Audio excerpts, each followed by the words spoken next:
Janata Dal you के लोगों में काफी नाराजगी है और खास करके नीतीश कुमार जी को भी नाराजगी है कि वो प्रधानमंत्री पद के दावेदार थे, लेकिन किसी व्यक्ति ने 23 तारीख के मीटिंग में उनका नाम प्रपोज नहीं किया।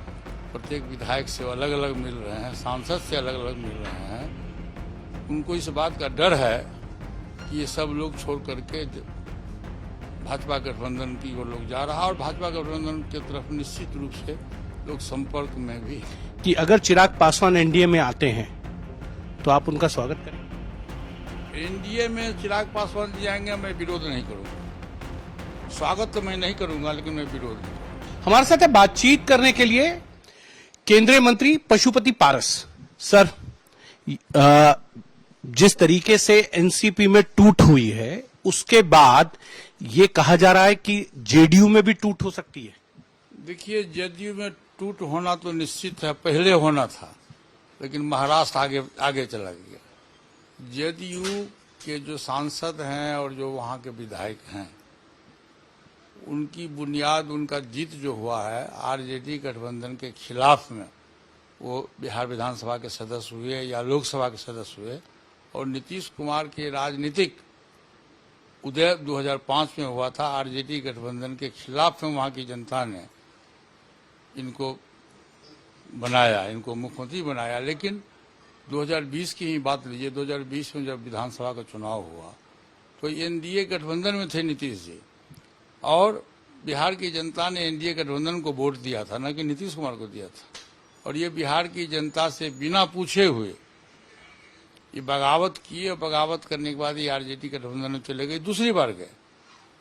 तो बिहार का जो समीकरण है, जो जातीय समीकरण है, उसके आधार पर इनका जो भी सांसद और विधायक लोग हैं वो अपने को कमजोर महसूस कर रहे हैं। और जिस दिन लालू प्रसाद यादव जी के द्वारा राहुल गांधी जी को प्रधानमंत्री पद की दावेदारी के लिए कह दिया कि तुम दुल्हा बनो, हम बारात सजेंगे, उस दिन से जनता दल यू के लोगों में काफी नाराजगी है और खास करके नीतीश कुमार जी को भी नाराजगी है कि वो प्रधानमंत्री पद के दावेदार थे, लेकिन किसी व्यक्ति ने 23 तारीख के मीटिंग में उनका नाम प्रपोज नहीं किया। दूसरी बात है कि वो संयोजक पद के भी दावेदार थे, किसी व्यक्ति ने, आरजेडी के लोगों ने भी उनका नाम प्रपोज नहीं किया।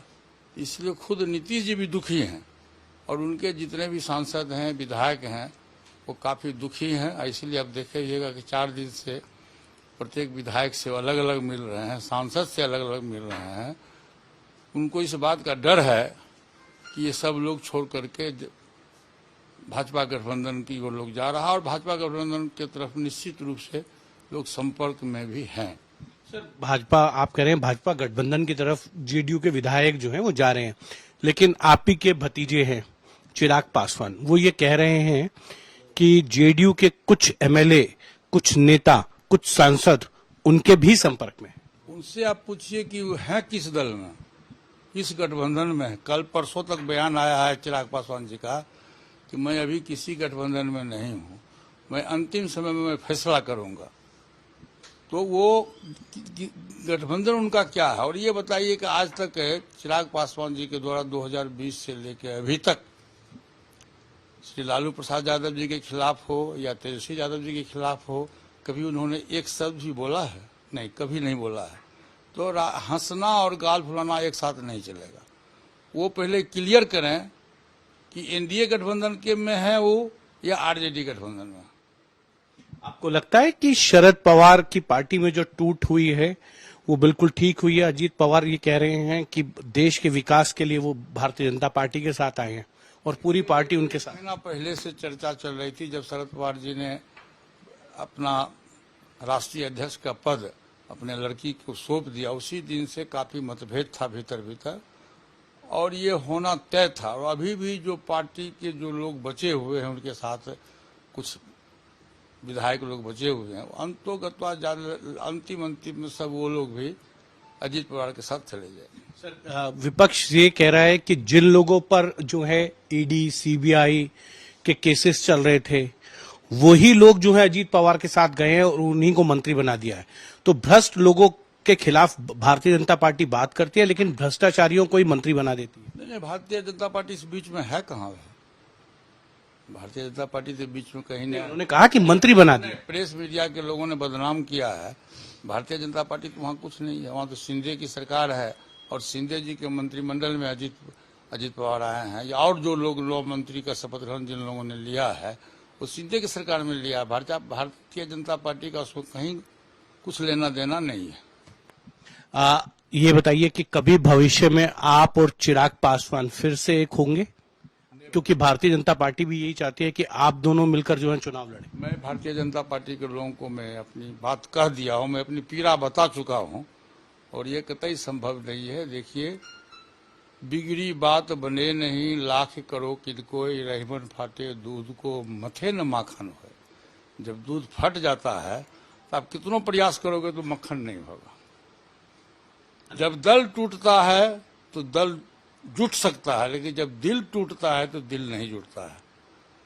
तो हमारा जो पारिवारिक मसला था, हम 3 भाई थे, तीनों भाई के बारे में आपको भी पता है, सब लोगों को पता है कि हमारे तीनों भाई में राम लक्ष्मण भरत के जैसा संबंध था।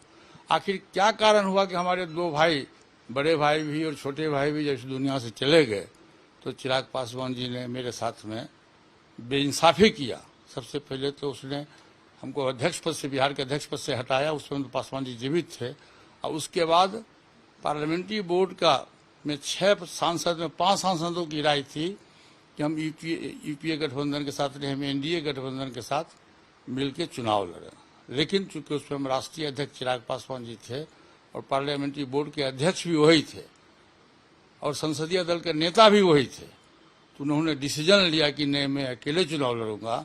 और उसका रिजल्ट आप देख लिए होंगे। जबकि वोट आया, वोट इसलिए आया कि ज्वाइंट एलजेपी था, लेकिन एक विधायक वहां से जीत के आया। वो विधायक से जब प्रेस मीडिया के साथी ने पूछा कि आपको चिराग पासवान ने टिकट दिया, तो उन्होंने कहा कि नहीं, मैं चिराग पासवान को नहीं जानता हूं। और वो व्यक्ति तुरंत आनन फानन में जाके जदयू ज्वाइन कर लिया। एक अंतिम सवाल है आपसे सर, एक अंतिम सवाल है कि अगर चिराग पासवान एनडीए में आते हैं तो आप उनका स्वागत करेंगे? एनडीए में चिराग पासवान जी आएंगे, मैं विरोध नहीं करूंगा। स्वागत तो मैं नहीं करूंगा, लेकिन मैं विरोध नहीं करूंगा। ये थे केंद्रीय मंत्री पशुपति पारस। कैमरामैन संजीव कुमार के साथ हिमांशु मिश्रा।